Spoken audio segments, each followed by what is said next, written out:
ಪಾವಗಡ ಪುರಸಭೆಯಲ್ಲಿ ಅಧ್ಯಕ್ಷ ಪಿಎಚ್ ರಾಜೇಶ್ ನೇತೃತ್ವದಲ್ಲಿ ಸಾಮಾನ್ಯ ಸಭೆಯನ್ನ ಆಯೋಜನೆ ಮಾಡಲಾಗಿತ್ತು.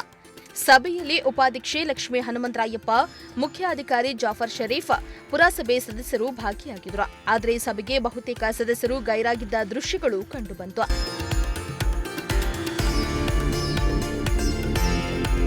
ಸಭೆಯಲ್ಲಿ ಮಾತನಾಡಿದ ಅಧ್ಯಕ್ಷ ಪಿಎಚ್ ರಾಜೇಶ್, ಅಧಿಕಾರಿಗಳ ನಿರ್ಲಕ್ಷ್ಯದಿಂದ ಲಕ್ಷಾಂತರ ರೂಪಾಯಿ ಕಂದಾಯ ಬಾಕಿ ಉಳಿಯಲು ಕಾರಣವಾಗಿದೆ ಎಂದು ಕಿಡಿಕಾರಿದ್ರು. ಅಧಿಕಾರಿಗಳು ಕಂದಾಯವನ್ನ ತಾಯಿಯಂತೆ ಕಾಪಾಡಬೇಕು, ಅದು ಕಾಪಾಡಿದ್ರೆ ನಿಮ್ಮ ಜೀವನವನ್ನೇ ಕಾಪಾಡಿದಂತೆ ಎಂದು ಸೂಚನೆಯನ್ನ ನೀಡಿದ್ರು. ಇನ್ನು 25 ವರ್ಷಗಳ ನಂತರ ವಾಣಿಜ್ಯ ಮಳಿಗೆಗಳಿಗೆ ಟೆಂಡರ್ ಪ್ರಕ್ರಿಯೆ ಪೂರ್ಣಗೊಂಡಿದ್ದು, ಇದರಿಂದ ಪುರಸಭೆಗೆ ಹೆಚ್ಚುವರಿ ಆದಾಯ ಬಂದಿದೆ ಎಂದು ಹೇಳಿದ್ರು.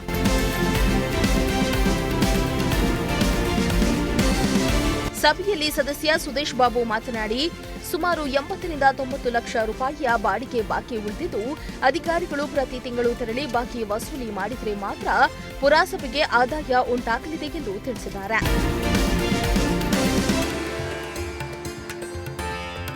ಇದೇ ವೇಳೆ ಅಧ್ಯಕ್ಷ ರಾಜೇಶ್ ಅವರು ಕೇವಲ 4 ತಿಂಗಳಲ್ಲಿ 4 ವರ್ಷದ ಕೆಲಸ ಮಾಡಿರುವುದಾಗಿ ಸದಸ್ಯ ಸುದೇಶ್ ಬಾಬು ಪ್ರಶಂಸಿಸಿದರು.